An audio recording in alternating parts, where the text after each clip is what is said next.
Cool. We're going to do one last one. Hassan on Facebook ask. Wait, there is only 5 minutes left.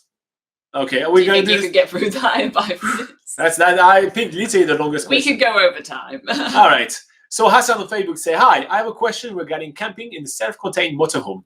I understand there are generally 3 categories of campsites. 1, freedom camping sites. 2, low-cost dock campsite. Dock is Department of Conservation.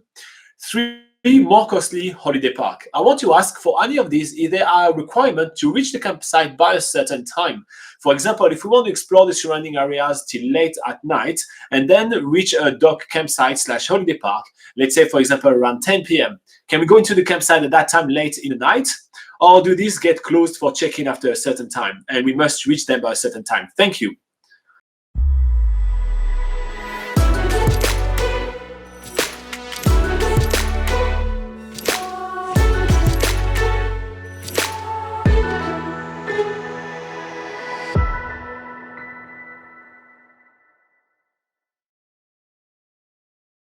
All right, that's actually a really, really good question. So let's just quickly recap about the different type of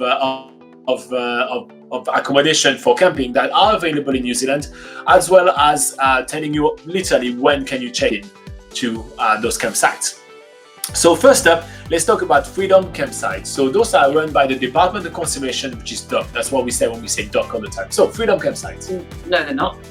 Freedom camping. Sorry. Freedom camping are not run by the DOC. Okay. They're run by the councils. Yeah, so freedom camping is basically somewhere that you can park up in a designated area for free, and that's obviously really appealing, but most of the time they do have conditions that you do have to be in a self-contained camper van, i.e. this is a certification for being self-contained, which we do have other videos explaining what that is. If you're not sure, just search self-contained New Zealand.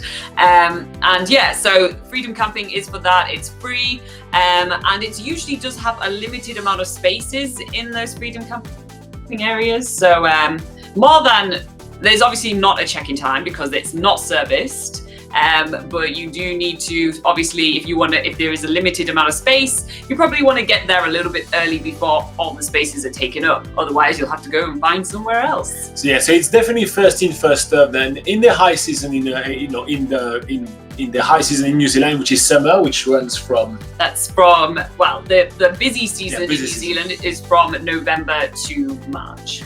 And at that time, literally, you've got to arrive by like 4 o'clock. You know, I mean, it gets busy really fast. And so if there is no spot, you can't stay there. So if, for example, this freedom campsite is for like 10 vehicles and your vehicle 11, you cannot be there, and they actually the councils is actually checking on those things. Yeah. Okay, now the second option was the low-cost DOC Department of Conservation campsites. So those are either free or quite cheap. Yeah. So these campsites, they're usually very basic. You're mostly going to want to rely on the facilities you have inside your camper van rather than what's in the campsite. They do usually have a toilet though. They might have a cooking shelter, so you can prepare your food in under a shelter with a table, but that's pretty much it. They might have showers, but they might be cold. So, you know, it's usually very basic facilities here. Very basic. And then Laura said they usually have toilets. Not in my experience. They rarely have toilets. Okay. So yeah, it's just usually more like a field or an open space where camper vans can park, but it's usually well signposted and sort of tells you what facilities there are there. But the thing to note about the DOC campsites is that they will either have a campsite warden there, or they will have an honesty box where you either put your camping pass or your money to pay for that. So usually because it's not properly serviced, you don't need to arrive at that campsite at a certain time. It's usually you can rock up whenever you like, but again, usually a lot of them have a maximum amount of camper vans they can have in the campsite. So it is on a first come first served basis. So about the same rule apply. You have in summer you've got to be there by about 4 o'clock, and then after that you may you may not have your spot. Anytime else around the year, you'll be good. There's really not that many people in New Zealand. I mean, one of the great things about traveling in New Zealand is that you got the whole place to yourself. But yeah, you've got to keep that in mind. You may have to kind of fight for your spot, meaning that you have to be there on time. Yeah. Okay, and the last option for camping in New Zealand is holiday parks, which are like big, serviced and everything, and those ones you can book them in advance. Yeah, so holiday parks run more like, a commercial operation. There's, a reception area. There's people actually to talk to when you're like making your booking or you're checking in. They're the actual ones where you do a check-in process. But also at the holiday parks, they have communal facilities, usually a lounge area, dining area, kitchen facilities, a toilet block or like shower block. They might have a few things for the kids as well. They might have like children's playgrounds, bouncy pillows. So yeah, usually holiday parks do have a lot more happening there in terms of facilities. But yeah, like I say, it is more of a commercial operation, so there is a check-in process. And usually someone is at reception at the normal hours you would expect, from early morning to the pretty late at evening, I'd say around 8 p.m. or something. Yeah. But other than that, if it's outside those hours, there's usually a sign up saying what to do if there's no one at reception. Usually it's ringing a buzzer and some guy walks in that's been sleeping in the next room or whatever. Or there might be like a notice saying like, check in the morning or leave, or if you've booked an envelope with your keys in, for instance. So every single holiday park has their own sort of process for late check-ins.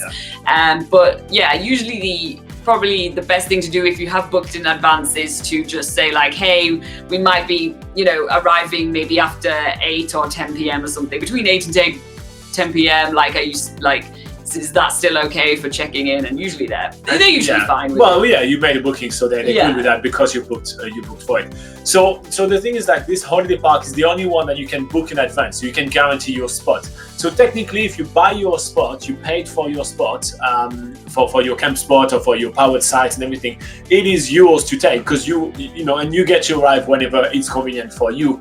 All the Department of Conservation, it's part of like you paying when you arrive, or it's the first in, first there, and all the freedom campsites run by the council is the same thing as well. So you can book those things in advance, and if you cannot book them in advance, it's first in, first served. So that's basically the kind of train of thought that you need to have when you think about those ways.